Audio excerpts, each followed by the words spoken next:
viewpoints and beliefs presented on this program do not necessarily reflect those of the management, the affiliates and broadcast partners, or the sponsors. Listener discretion is advised. Scarefest Radio, the radio you can see.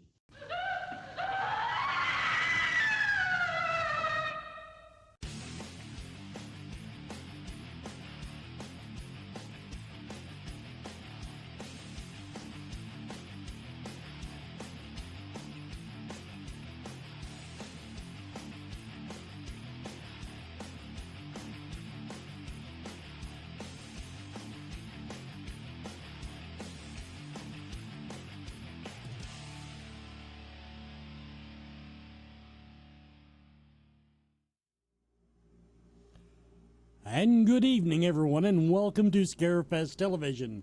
The broadcast date is June 27th, 2025, and tonight we have a pre-recorded episode with Felissa Rose.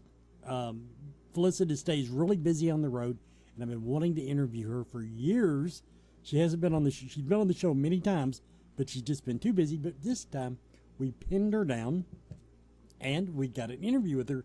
Had to do it on like a Tuesday night, but that's okay. I do want to mention that Scarefest TV is being brought to you tonight in balmy Kentucky by the Kentucky Citrus Growers. Yes, the slogan is, if global warming gives you lemons, you might as well grow them in Kentucky. Yes, we're dealing with quite the heat wave, and I'm kind of glad this timed out the way it did, because my voice is just now coming back. I've been so hoarse from the borderline heat exhaustion. Incidentally, let's see, Bonehead Weekly, we've got The Ugly Stepsister. He's reviewing that. 5 guest announcements. And in case you were wondering, I still haven't picked up the papers that I threw on the floor behind me just last week. Well, let's get on with the interview, everybody. On air with Felissa Rose, of course. Felissa from 1983 Sleepaway Camp. 1983 Sleepaway Camp, all the way up to this year's most recent release of The Slasher Nurse. Let's get that correct. The Slasher Nurse. So basically, I've got a whole bunch of figures here, Felissa. Welcome. Good to finally get you on the show, no matter what hoops we had to jump through. I love you. Thank you so much for having me. You know, yeah. I love my Scarefest family so much. Okay, now that's my first question. Okay. Now I know. Okay, we love you. I have watched you with your fans for over 10 years now. I've known you at least 10 years. Every fan that walks up to your table, you act like it's your best friend from junior high that you haven't seen for 30 years. How do you maintain that through the course of the con? I know it's genuine. Don't get me wrong. I'm not saying you fake this. I see your eyes light up if you even remotely recognize a person, let alone somebody comes up and gushes over you. How do you maintain that energy? I think it's the energy that everyone gives me, and I am so blown away that I get to be part of this amazing genre and community that it's like I'm lit up like a Christmas tree when I'm in the room, because I'm a fan of everyone who's there. So I'm super, I'm running on adrenaline, like, oh, I can't wait to meet this person and that person. And truthfully, I love people. Like, I wanted to be a matchmaker when I was younger. I wanted to be a preschool teacher. I wanted to be a therapist. So I think, like, I really and truly love to know about everyone else. And they fill my spirit and my heart with so much that I buzz around the room. And that's, Now, is that nature or nurture? Because, and what I mean by that is that the way you were raised to like people? Because I really can't stand people. I mean, I like a person. Don't get me wrong. There are a lot of people that I like, a lot. Yeah. But when it comes to just random people, no, nah, not so much. Well, you mean crowds too, don't you, Wes? Like a big crowd. No, I don't mean people in general. Okay. The more people you put in an area, the lower. It's amazing how the IQ actually can go down. So anyway, but now back to the question: do you think that's a natural thing, or was that your upbringing? I think it was both. I think I came from two people who were both very social and very people oriented.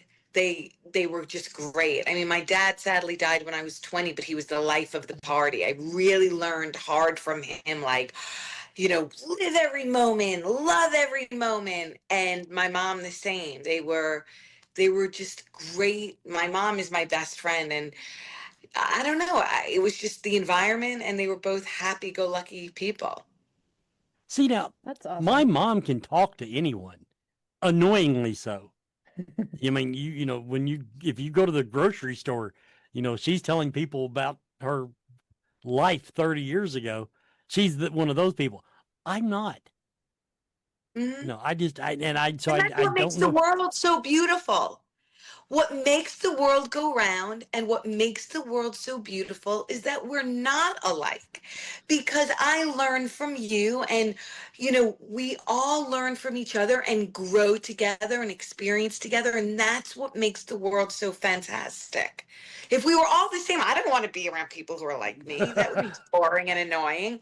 But I learn from everyone, and, it just makes the world that special.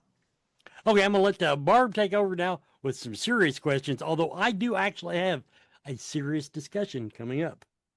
Barb, over to you. Stay tuned. All right, Felissa. So I remember seeing you back in March at a horror con, and I walked up to you, and just like Wes said, I was surprised because I said, "Oh, I met you at Scarefest before," and you said, "Yeah, I know, I remember." And I was floored by that. The thought that you actually remember, your fans coming up to you and having a conversation that actually sticks with you. So, but I remember at the panel that you did, you were talking about this podcast that you'd be doing with Brett Wagner. And so I was intrigued and I checked it out then, and I love it. I love it. And the thing is, how Wes was saying that you have all this this positive, loving energy kind of for other people. I saw that in the podcast too, because you have Brett Wagner, who has this nice radio voice like Wes has. So he's, just, yes, tune in. I'm talking about my donuts. I'm paraphrasing, but the day you guys had donuts. Let's be honest, that's what he says. And then you have you, and you're like, I just want everyone to love each other. And I do. I really, really do. I mean, sometimes my heart breaks when I see people who I feel like are lonely and sad. And I just feel like, I don't know, I will bring it back to because when my dad died, when I was 20, my world fell apart. So there was nothing good that came from that, obviously. When you're that young and at that particular moment in time, when you're 20 years old and you're trying to get through college and figure out at the crossroads in life, where am I? Who am I? I couldn't find the positive until I finally realized I can learn from him. And the only thing I can learn is to never take any moment for granted and to really appreciate the time I have living here. And as morbid as that may sound, because we all are on an expiration date, right?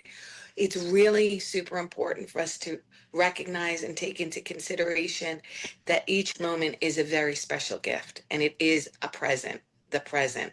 And so I started doing a lot of meditation on learning how to live in the present. And this is what's important right here, and not to think further ahead, or else that will drive your mind crazy. So I came up with the idea for Killing Time Experience because I wanted to really share how I feel with people in the horror genre who've given me so much, and sort of get off their phones and social media and have an experience in life. Absolutely. Well, how did you and Brett decide to come up with this? Was this your idea or his idea? Or is kind of like equal? Yeah, I came up with the idea, and he's my neighbor. He lives a couple of miles down the road. So it seemed like it would be easy because we're really close and we do a lot of shows together. So I thought, I love spending time with you on the road, but let's really get to know each other. And since you live so close to me, and our friend Jason is close by. Let's do this. And we just met one morning for coffee in January, and it fell into place. And now we're in the middle of signing a really cool contract with a company who's going to actually take it, and it will be something Really? more formulated so that it doesn't look so, it's kind of loose right now, but it definitely, we're going to hone the idea and make it something more special. No, I was gonna actually, that was a compliment that I was gonna give for you to pass on to Jason, is his edits are fantastic. I and Amazing. and honestly, I mean, I've seen for that being in its first season. I mean, obviously that's what he does for a living, right? I mean, I'm Yes. assuming that's what he does is the editing. He won an and Emmy. producing. Yeah, his new movie's coming out on Shudder, and he's a fantastic filmmaker. He's one of my dearest friends. I just mean more in terms of like the idea is kind of loose. Oh, But I see. Okay. yeah, but the way he created the look of the show is fantastic. Oh, I love it. I Thank love you. it. You're welcome. Well, thank you. I thank you. I'll pass on the thanks. Yeah, and one of the things that I was going to say too that makes it kind of gives it a little bit of a, well, for example, the Lou Temple, when you guys met in the cafe or whatever, and you guys were talking to Lou Temple, that was two great episodes, by the way.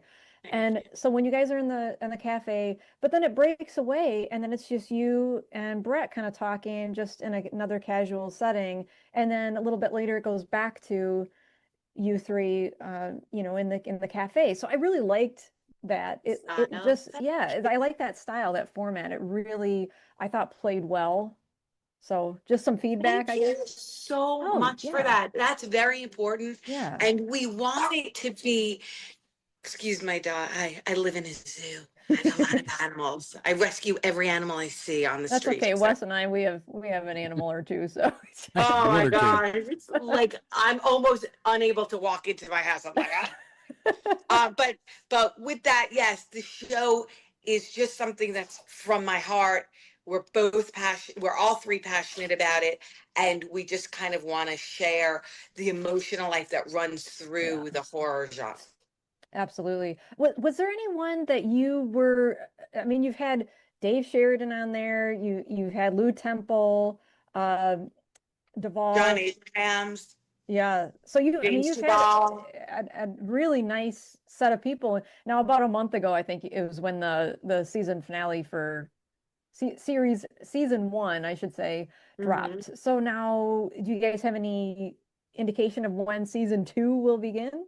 We do. It looks like we'll start filming under the new company in August. Oh, and good. We will have our second season begin either September or October. Okay. And that gives people time to catch up and binge watch them, because I was telling Wes this earlier before you jumped on, that when it first dropped back in March, I had posted it in the Scarefest group, and Brett saw it and he was like, "Oh, thanks for sharing."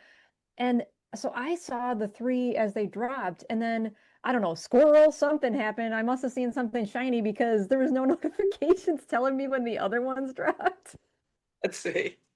So I just last night binge watched 4 more, and it's so easy. It just goes down so easy because the conversation with you and Brett just goes so seamless, and you have good chemistry. Not everyone can pull that off. You've seen some podcasts. Yeah. I love him. Yeah. He's a very genuine person. Yeah. He comes from the true heart. And like myself, the two of us just want to like get better as humans and be better and grow and be kinder. So we're on the same page together. Yeah, I did get that feeling from the both of you. Was it the phone every single day. Like it's a real friendship. Yeah, you guys are like besties. We really are. And not to take away from my Casualty Friday family, we just did our 2-hour new episode with Kane Hodder and Tiffany Shepis, my other 2 best friends. I think anything in life, when you are excited about something, go for it, do it. Right. Well, and I forget about that one too, because when I had said something to Wes, he had mentioned too about your other podcast. I said, "Oh, I need to give that some love too. I need to check that one out again." So I think I had seen a couple, and then I don't know, I got distracted by Killing Time Experience. I'm so excited. What can Thank I you. say? Very passionate about it. Thank you. Now, are there any, I don't want you to spill the beans too much if you don't want to talk about it, but are there any guests that you would be like a dream guest or someone that you're hoping to get on in season 2? Definitely David Howard Thornton, Greg Nicotero, Oh, Greg. Elvira, Linda Blair. There's so many beautiful women. Lisa Wilcox, Heather Langenkamp, Amanda Wiss. I really want to focus, we have beautiful men and beautiful women in this genre, and I think I want to give equal time to both, and just everyone we feel close to. It's really showcasing the people that we do have a genuine connection with and feel very close to, and who really understand what this is about. I think Killing Time is about going deep. That's what we keep saying. We're going deep, and we really want to share that with our friends. So Perfect. All right. And on that note, we are coming up on our first commercial break. Are you a fan of horror movies, books, comics, music, and collectibles? Rue Morgue magazine is for you. Subscribe today to receive 6 or 12 print issues annually and join me, executive editor Andrea Subissati, on an ongoing journey through the horror genre of the past, present, and future. Plus, get access to unmissable special editions such as A Century of Witches, 50 Years of Gore Cinema, British horror movies, and so much more. Rue Morgue, the world's premier horror and culture and entertainment magazine since 1997. Accept no substitute. Everybody, we're back with Felissa Rose. Now, first of all, I just want to point out, talking about animals, Felissa, I figure I lose 1 hour a day just walking around dogs that stop in doorways. So yes, I appreciate having animals in the house. Now, I am going to continue a conversation that we started last time I spoke to you in person, and you started it, and it's actually a really good thing. Everybody, what's going on?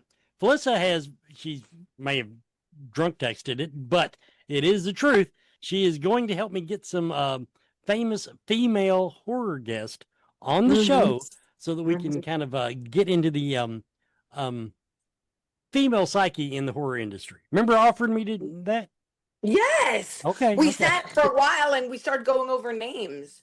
Now, yes, we did. Now, I just wanted to throw that in there because what brought it out was, I think you asked, why aren't more women recognized at the stature of like a Robert Englund or whoever? And now I have my own theories, which I'm going to share with you tonight.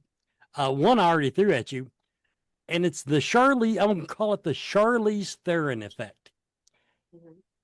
This woman has been in half of my favorite movies in my entire life. She gets great parts, from serial killers to superheroes, and she had the gall to come out and say, I don't get any good parts. That is almost a direct quote from that woman. Oh my God. I'm shocked. I'm speechless. That is so just But she, alone. I guess she feels like she's been typecast as an action hero, whatever. But I think now to expand on that, I have had women that I've interviewed on the show in the horror industry say that they never meant to be a horror actress. They were leery about taking a horror movie part. I've never had a man say that. I think that is what has held women back in this industry. That's a really interesting thought. I never thought about that. Yeah, look, the way a horror movie is set up, for the most part, let's look at the killers, the villains. Michael, Jason, Leatherface, Ghostface, Chucky, they're primarily men. And the majority of the horror audience loves the killer. So we are a little on the imbalance there. And the women are typically like the final girl or the victim. Mhm. But I think those are just as exciting roles. And it's all the perspective of how you put yourself out there.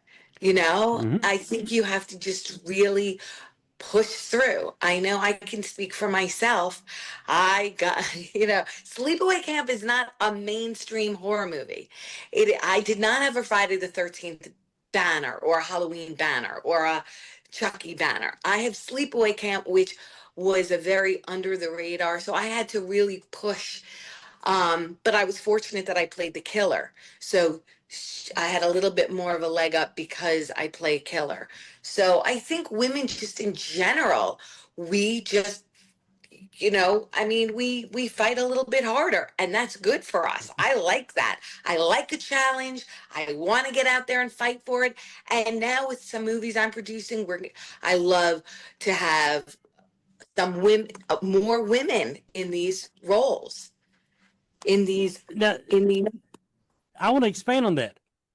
I Yeah. wonder why there aren't more women killers in horror movies, because most of these tragedies in my life have all been traced back to women. I love you. Well, look at Misery. We have Kathy Bates. Right. One of my favorite roles ever. I'm saying, it seems like every time a woman is in that role, she rocks it. You could even make the argument for Look at Friday Charlize the 13th Theron in one. Monster. That's like the greatest performance ever. Mm-hmm. I did a deep dive on Eileen Warhouse because of how much I loved Charlize in that role.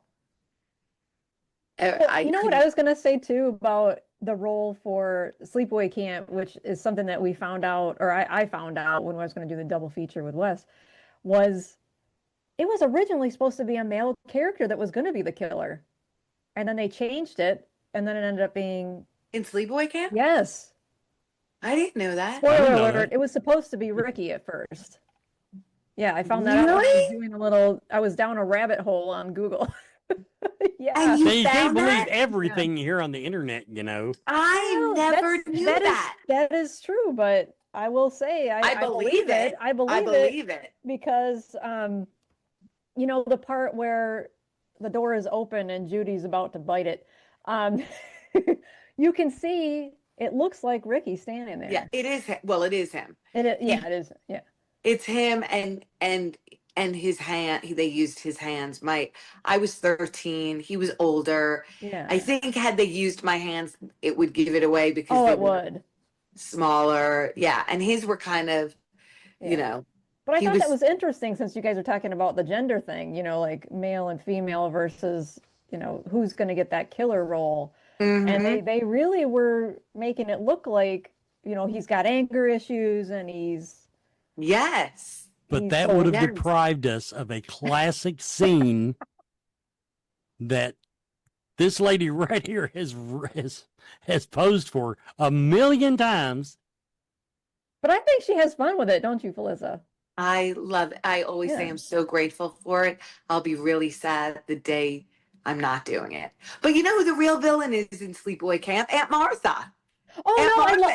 She is, but oh my gosh, do I love Aunt Martha. I know I love Aunt Martha. She's so theatrical, and I know people have cosplayed and come up to you as Martha, Aunt Martha. I love it. I can't believe more people don't. It's like the greatest. I'm going to start cosplaying her. That's the best costume ever. I told Wes, I was like, I want to cosplay as Aunt Martha. No, she's colorful and just fantastic. Yeah, I love that character. That just won't do.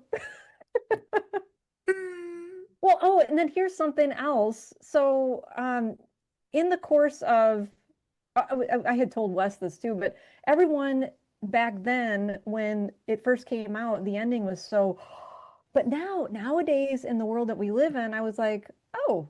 That's a Tuesday afternoon. That's interesting. But the part that freaked me out was that right before the credits roll, you were like hissing. Yeah. That's the part that creeped me out. And then all of a sudden, credits. And I'm just left sitting there like, what just happened? Yes. She just That's hissed the at me. crazy part. Is that he just leaves, Robert, the director, just left the audience, I like hanging, that, though. so to speak. Yeah. Yeah. Good one. It's, Yeah. but folks, I'll be here always. No, it definitely, it's a gut punch. Yeah. Yeah. Well, I mean, that movie being your first one, now I have a question for you. I remember another thing at that HorrorCon back in the spring, Mark. back in March, you had said that it was either, I think it was someone a publicist that you went to that had this exaggerated, like, kind of way about her. Mm-hmm. Well, now I have to ask you, did you draw on that for your publicist role in Victor Crowley? Yes. I knew it. And that's how I really got the part, because Okay. when I met, okay, so I went to a convention called Rock and Shock in Boston years ago, like 2016, and Adam Green was sitting across from me, and I'm a huge Hatchet fan. So I was flipping out the whole time because I wanted to go over to him so badly, but I get really nervous. So finally, the end of Sunday, a friend of mine said, I'll take you over, just walk over. And I said, hi, I'm a huge fan. I love your work. And I left. And he got my email from my friend and emailed me about going on Scary Sleepover, his show that I love. If you can, check it out on arescope.com. And it's a brilliant show. And I went on it, and he asked me how I got the part, and I did the voice and the New York, and that's when he got the idea to write Kathleen, the crazy New York publicist. I knew it. That's so cool. I said to Wes, I have to ask her this because it's uncanny, because I had literally just heard you saying this accent in Milwaukee. Yes. So talking like this. Yeah. Crazy. I know. So fun. So fun. Even it's so funny because Kane just asked me this weekend. We were in Indy this weekend, and he's like, Girlie, did Adam Green write all of your lines for you? You had really good lines. It's almost 10 years old, Victor Crowley. Isn't that sad? I said, yes, I didn't make any of it up. He's a brilliant writer. He wrote every line.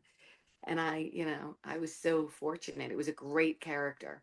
Well, I like that he really loves practical effects over CGI. And so a lot of the scenes that he did, I mean, he had to have been like watching that through the camera at the end, like, yep, that's what I want. I mean, it's that 80s gory, but it's not too gory. You know what I mean? Like, it's because gory, it's so like not kind of tongue in cheek. Like there's a lot of fun and a comedy. Yeah, and everyone's so good in his movies because he's such a brilliant director. He's outstanding. I love that. His dialogue that he puts in his movies, I don't want to compare it to Quentin Tarantino, but the way I'm comparing it is that Quentin Tarantino draws me in because of the dialogue, and it's kind of the same thing for Adam Green. Like I'm actually paying attention because the dialogue is good. It's not just some throwaway line that someone has, and it's funny. I mean, it's just so it's funny. Entertaining. Yes. And like Tarantino, he has all of these characters from all different, coming in and out, and they're all really well drawn out. So you're interested. Oh yeah. I loved it. I had seen the first 3 movies, like I think in the past year. And then I watched Victor Crowley only this past week. Oh, I had a blast with it. I loved it. It's fun. We had a great time. It was a good time. It's definitely something, though, I kind of would love to have, a group of friends and just watch it and just laugh together. Have a couple of cocktails. Yeah. I mean, and Dave Sheridan, oh my gosh. Dave Sheridan, what a phenomenal actor. How fortunate am I? I've done 40 projects with him to date, and Victor Crowley was our first one. And he really taught me in the past, I'd say over the past 10 years, true character development. I've learned more from that man than any acting class I ever took. That's going to take me in a direction I wanted to go. Now, have you had any formal actor training? Refresh my memory on that. Yes, I went to NYU Tisch School of the Arts, and I studied in the Lee Strasberg. Okay, now that was when you were knee-high to a duck, correct? That was when I was 18 to 22. Okay. I stayed in Lee Strasberg for 4 years. Okay. And then after that, I studied under a wonderful teacher named Sandra Lee. That was like in my 30s. But you know, the truth about acting, especially with film, because I was a stage actress for so long, is getting on set and doing it. Getting on set and feeling it. Now that's where I was going with it. And I've told you this before. I've watched enough of your, well, sometimes 10-second parts in movies, but I've watched enough of your movies through the years. I have seen a lot of development from you just over the course of your career. Now, the reason I want to know if you'd actually had how much formal training you'd had, because I was telling Barb, I really get the impression that a lot of these parts come across so genuine and enjoyable because it comes through the screen that you're enjoying whatever the fuck it is you're doing that day. I certainly am, and I do have a prerequisite when I speak to directors on the phone, and that's I want to make sure that everybody's in it for the joy and the happiness, because there's enough obstacles when you're making a film, because I have produced 40 movies, and I do know how incredibly difficult it's like pushing a boulder uphill.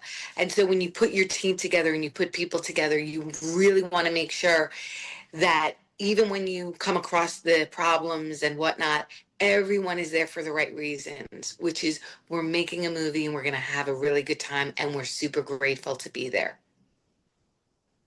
That's a perfect timing, I think, for the announcements, right, Wes? We'll make it. And hello, everybody. It is time for the announcements.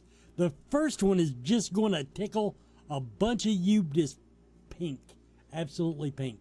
Our first announcement of the evening, Dana Kimmel. Dana Kimmel from Friday the 13th, Part 2, Part 3, the final chapter. Dana Kimmel, we have finally nailed down Friday and Saturday only. She can't be there Sunday, so keep that in mind. But Dana Kimmel is coming to a Scarefest 2025. And you knew he was coming.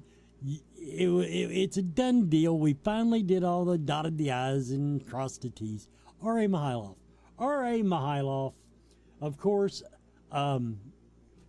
Leatherface, the Texas Chainsaw Massacre, I think it was Part 3, Slasher.com, License to Drive, a bunch of great movies, hell of a good guy, friend of the show, R.A. Mihailoff is coming. And, of course, you can also count on Steve Nappy being there. Steve Nappy, known for Death House, Checkpoint, Room 9, Abandoned in the Dark, and The Black Caesar. Steve Nappy is coming to Scarefest.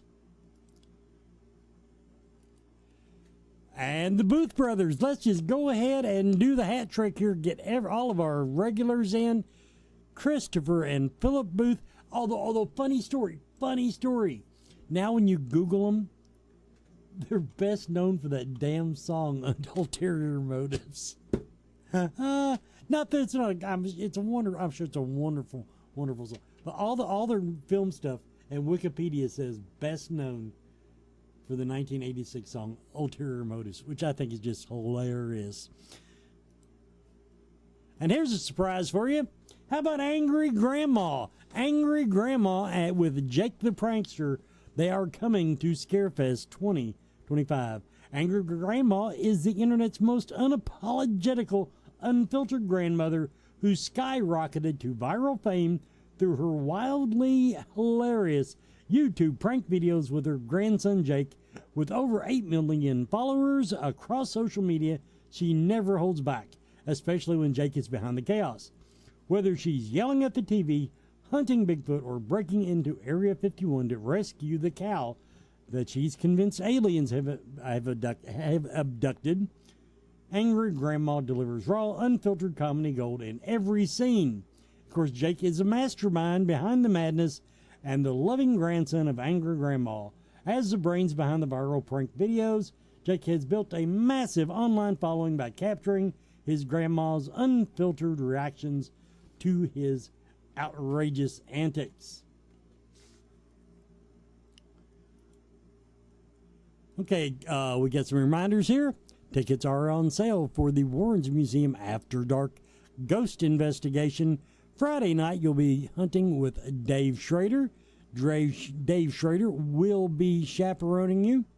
And just announced, I think last week, the Saturday night investigation. Aaron Sagers will be the chaperone for that one. So yes, you will get to hunt with Aaron Sagers. And going on sale tonight, Spirits of the Vineyard. We're going to have another ghost hunt this year on Saturday night, hosted by the Tennessee Wraith Chasers. That's over at Talon Winery. Paranormal investigation tickets go on sale tonight. So if you've missed the boys, if you've missed the Wraith Chasers, you can go. And their hunts are always fun, crowd oriented. Limited number of seats on this, of course, but check that out if you'd like to go hunt with them. And now this is during Scarefest. This will be a paid gig. I think the tickets are going on sale tonight. Reconnecting with Spirit, a gallery reading from Rob Thompson and Patty Negri. Those also will be on sale soon, if not already. And Talk Scary to Me. Now, this is a little scoop, you might say. This is not a public banner, but the Talk Scary to Me podcast that they do live at Scarefest, that's kind of a hint at some of the guests you're going to be seeing on stage with the ladies. Talk Scary to Me tickets are on sale.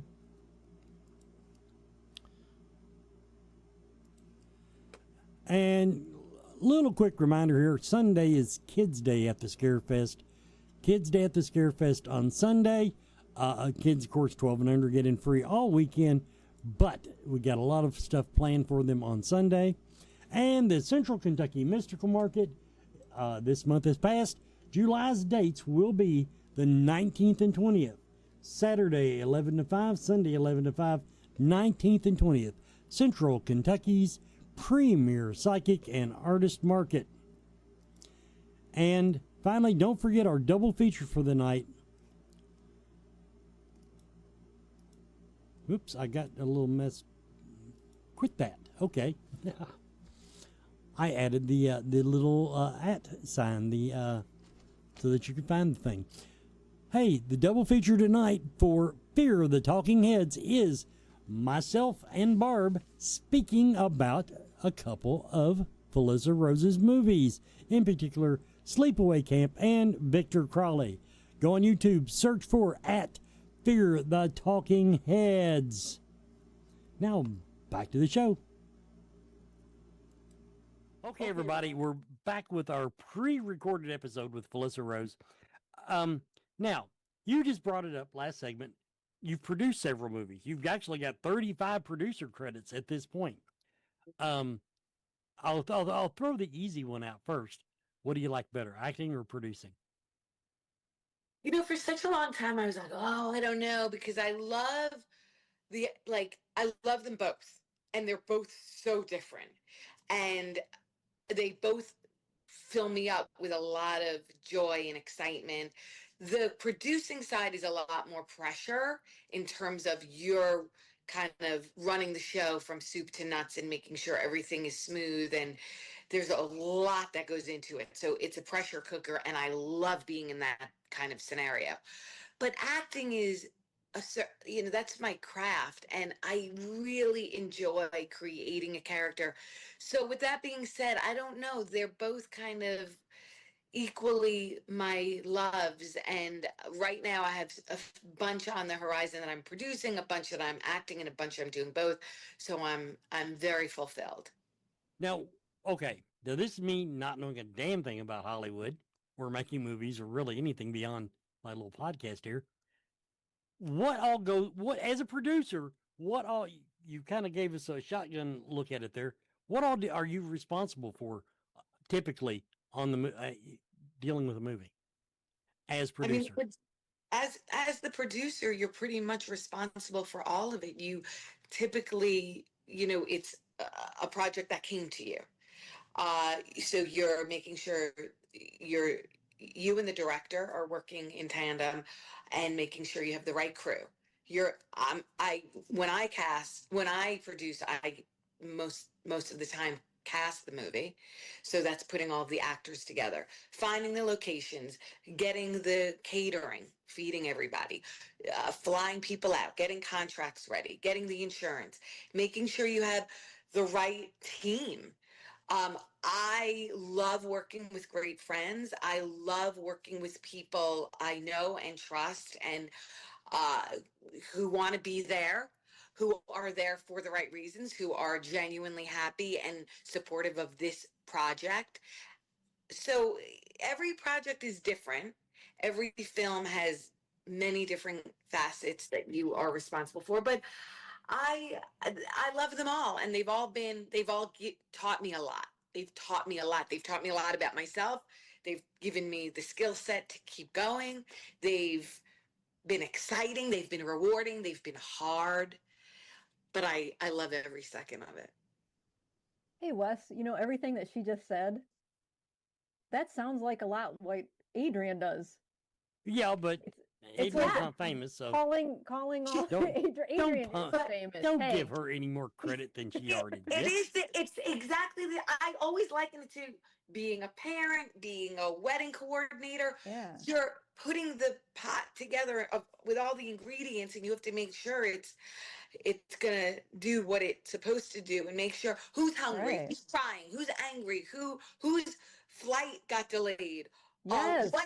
I've been on set when my famous actor is supposed to come to make his cameo and decided not to make his, and then you have to be able to let things roll. You have to be not easily uh shaken. You Hey, have to be Felissa, this ready. is the kind of stuff that we love hearing because we don't know this. In fact, I was thinking about what Lou Temple said on that episode where he said people don't really know the challenges. It's kind of like assumption versus reality. People don't know the challenges of the industry, that some people just aren't getting work. It's not like everyone lives in the house on the hill. And I think people just mistake that, and they think, I don't want to I don't know if I should say this or not, but I'm going to say it. Wes can edit it out if he doesn't like it. Mhm. but when people are in sometimes a horror con group, for example, and they just think that, oh, well, oh, the celebrities, they charge for the autographs. Well, why do they charge for the autographs? Don't they make a lot of money doing these movies? And it's like, well, first of all, not everyone makes the same amount as Tom Cruise. No one, not Oh everyone my is gosh, on that wavelength. we're not even in, I mean, that's like a whole other, Right. they could feed the whole world. No, we're a very low budget, no budget. We do a lot of these movies because it's what drives our soul, and we're all creators in this world, and we want to make something. We just live for it. I eat, sleep, and breathe it. But does it always pay the bills? No, it doesn't always pay the bills. And it's not what people think, this glamorous thing. It's not at all. I mean, there's a lot of people out there who I've seen, have had a hard time, and it's just their passion and what they want to do, so they keep going. Thank you for that. Yeah, thank Yeah, you for sharing that because I thought absolutely. that was a nice point that he made in saying, He's one of my favorite people on the planet. I love that man so deeply. He's the most genuine soul. And I loved how real he was in that episode. I did too. Yeah, hearing some of these things, I mean, before Scarefest, I haven't been going to horror cons, but only since around the end of 2023. It's still very new to me. And Yeah. so I used to just take a movie at face value and I enjoyed it, and I'll probably, sometimes I'll rewatch it because I loved it. But I never really thought to dig deeper into the background of, oh, what other movies has this director made, or what other movies has this producer made? I never thought to connect the dots on any of that. It was just like hearing and seeing the panels that are at Scarefest or any other con, really, but seeing the panels and hearing your stories that you share, or even when Wes has celebrities on here, so we can interview and talk with you, and so you can share with everyone that's watching. It's so enlightening, Felissa, to hear that background and hear, hey, listen, this was not glamorous behind the scenes. Oh my gosh, I'm gonna have to write it. I mean, I always say I'm gonna write a book. The stuff that happens and has happened and what people have been through would just blow everyone's mind. I mean, there's a lot. There's a lot. And we're a small community, and we all do keep it very positive and very kind, and but there's so much that goes into it, and there's so much just stuff, you know. Well, And I look, wonder too, everybody is trying to navigate right. this And you're election. so positive that you pull the good from everything. I see it. I mean, as we're talking right now, you're like, you know what you went through on a set, say 2 months ago, whatever. Mhm. You know what you went through, but people are coming up to you at a con saying, "I loved your role," and and in the back of your mind, you're like, "You don't know what I went through." There's definitely a few of those where I'm like, ooh, but like, you know, but all the good ones, like I do want to give a little bit of shout out to Jason Horton, who I just worked with on A Hard Place that just came out. I'm so proud of that film. It's on Amazon Prime. And he's a director who really he's been around for a while making movies, and he's just an actor's director, and he's such a loving human being. And I'm so fortunate to start our third project rather, in a couple of months. And I just, you have an experience like that on A Hard Place where he had me play this really meaty role, and it makes it all worth it. You're like, you know, and then you're on another set and it's like, they can't feed everybody. There's fighting. No. You're trying to get through it, but it's okay. At the end of the day, everything in life is an experience, and you have to look at it from a positive perspective, because life is supposed to be, I always say, enjoyed. INJOY. Enjoy. I live like in that. joy. I always tell everyone, I'm living in joy. That's the only way I know. And if there's drama, exiting stage left. I can't be part of that, you know. Now, one project I want to ask you about, Crust. Now, this is one you produced.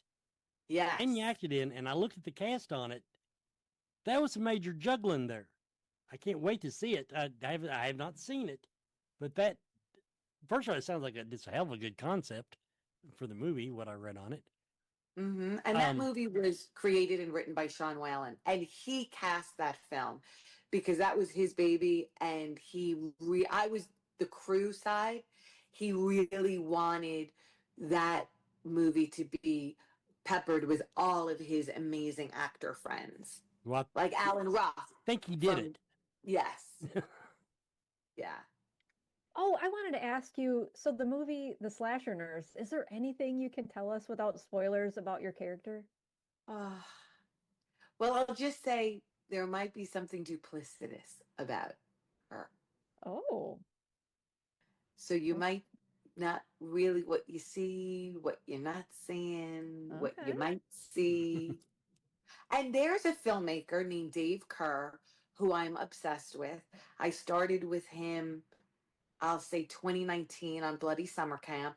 He's a really fantastic director, person, goes to the conventions, gets the films out there. We just did Bloody Summer Camp 2 with Joe Bob Briggs and Dave Sheridan. And I did Go Away with him with Tuesday Night and Tom Matthews and Robert Mukes. And then we just did Slasher Nurse.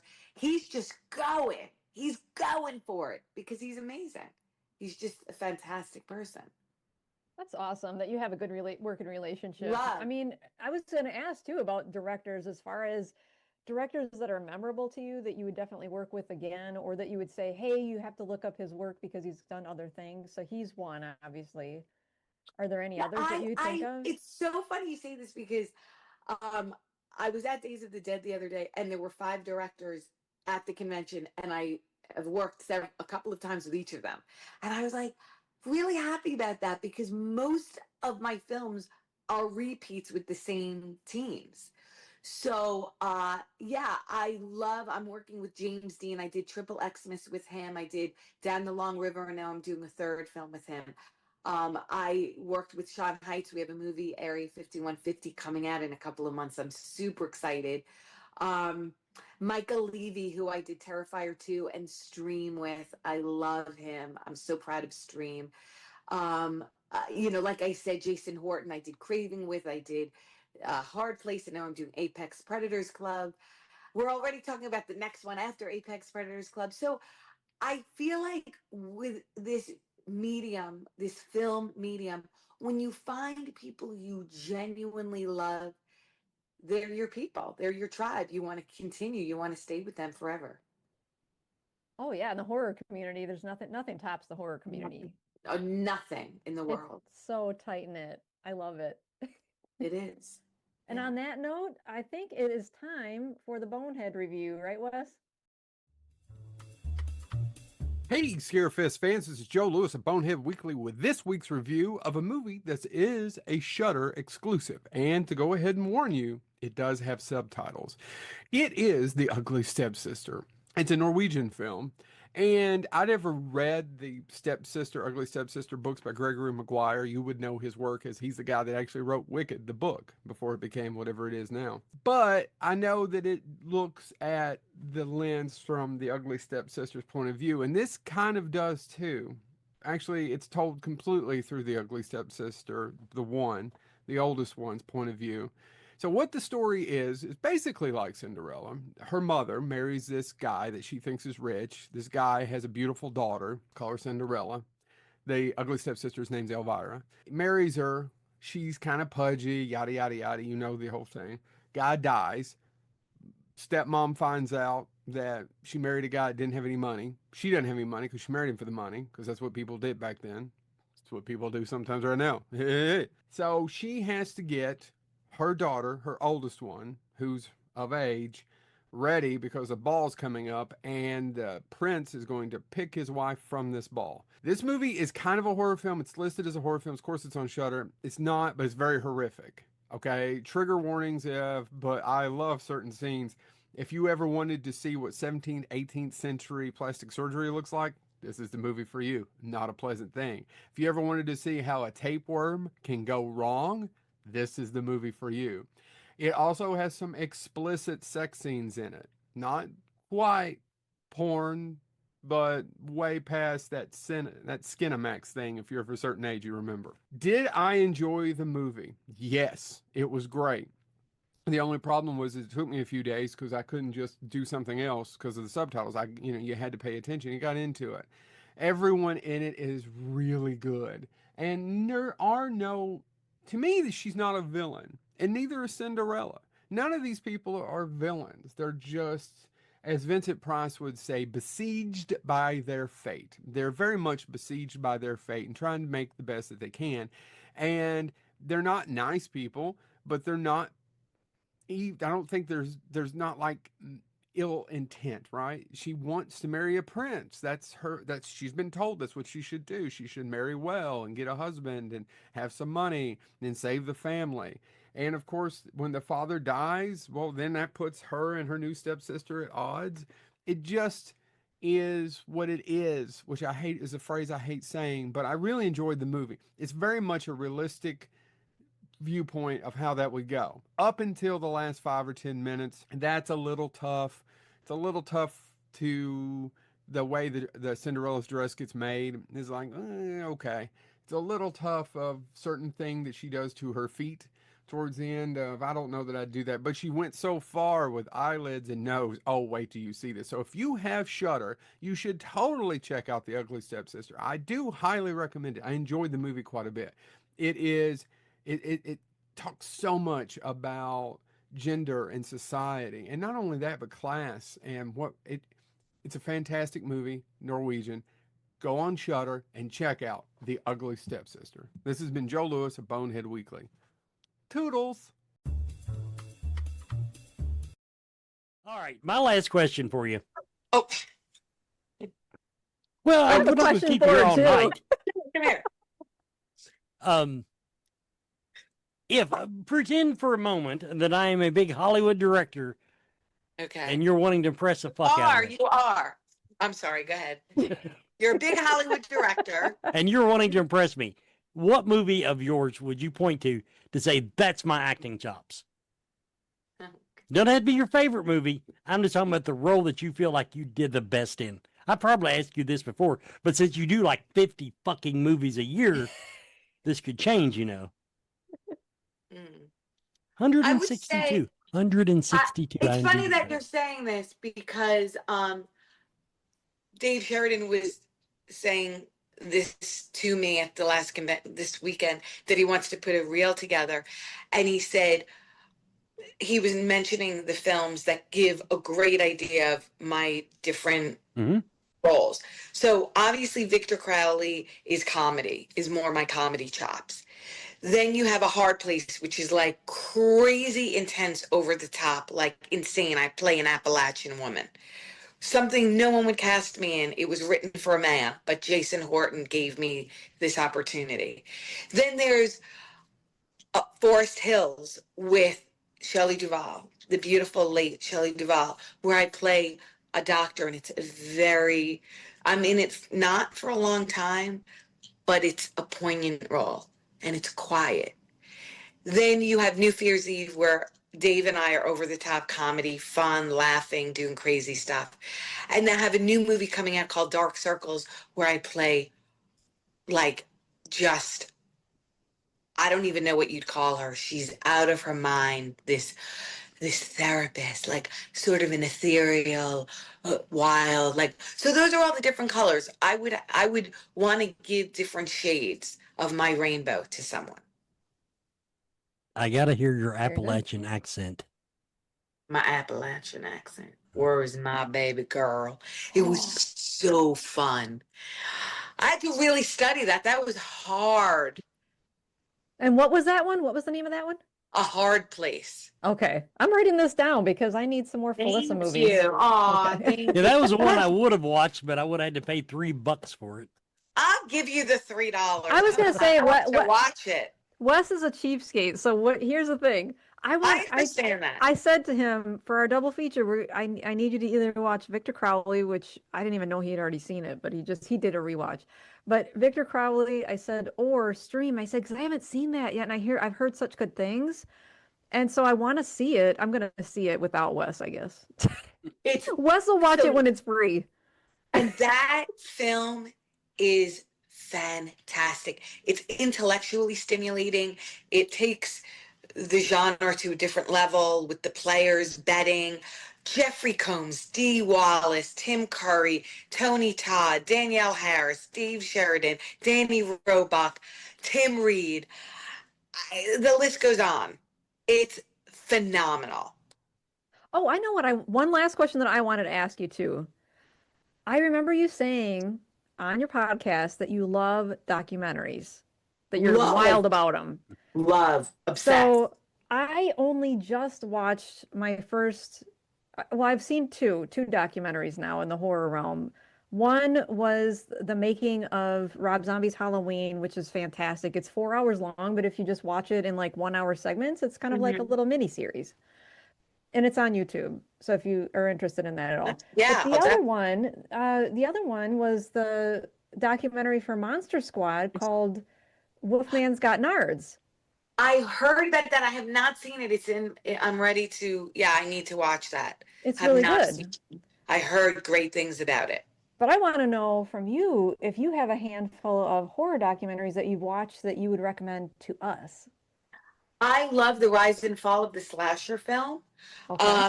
That is a good 18 years old, but it still stands tall. Sadly, we've lost some of our, amazing directors who were interviewed, but it's a phenomenal film. For horror, on Shudder, there's a whole bunch. There's the you know, there's a series. Gosh, it's my mind is mush right now. But I'm putting you on the spot. Sorry. no, that's okay. But if you go on Shutter, you'll see what I'm talking about. I know everybody's probably, if they see this, will say, "Oh, who's this?" And I'm in one of the. Jake Godbold's in the chat room right now. You know he Quoting probably it, yes. There's so many great ones on Shutter, on Netflix. I'm a true crime, you Okay. know, doc crazy person. That's my go-to when I'm on a flight, and I'm on a lot of flights a week. So I'm always like, I love biographies. I love, watching. I love knowing what makes people tick. Yes. I love knowing people's backstories. I want to know where people came from, how they, what created these grand lives, whether it's Elvis or it's the Stones or it's Roberta Flack. I just want to know. Or Faye Dunaway. I just watched Faye Dunaway's. It's just incredible. Who did I just watched another one that I was like, Humphrey Bogart. Great doc. Just watched it on a flight. So fascinating. His story, because he didn't really make it until later in life. And even his personal life, they really go deep into his personal life. And I love that. Yeah. I like to know people's stuff. That's how you get to know people more. Of course. Otherwise, all you can really go off of is their films, and there's so much more. There's many more layers.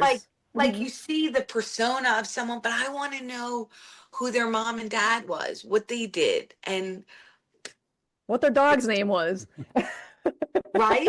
And even serial killers, like there's so many stories, like why, what nature, nurture, what was it? I just want to say how lucky we are that we have someone like you that comes on and chats with us I'm for an so hour. lucky. Thank you for your friendships. Yeah. Thank you for having me and taking time. You take time out of your busy lives. Thank you. Thank you for listening to me. And thank you for visiting us every year. I love you. Thank you. Thank you.